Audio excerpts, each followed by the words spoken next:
Ayan guys, ang pagkain natin ngayon ay paksiw na isda guys. Ayan yung paksiw na isda na maliliit guys. Pinapaksiw natin guys yung isda natin. May kaunting olive, saka olive oil. Nilagyan natin ng bawang, sibuyas, paminta, and luya. Yan, yung ating paksiw na isda. Teternuhan natin guys yan ng nilagang saba.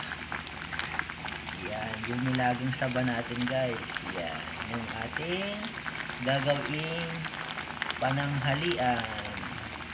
For lunch natin yan guys. Yung ating paksiw na isda. Paksiw na sinasaing natin. Yan, sa suka.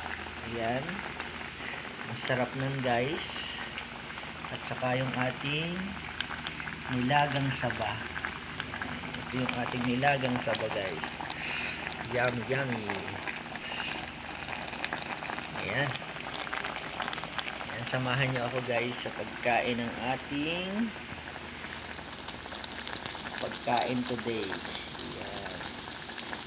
Kakain tayo guys ng lunch. Ayan guys. Ang ating pananghalian. Sinaing na maliliit na isda with saba guys. Don't forget to like and subscribe. Ayan, happy eating and happy weekend.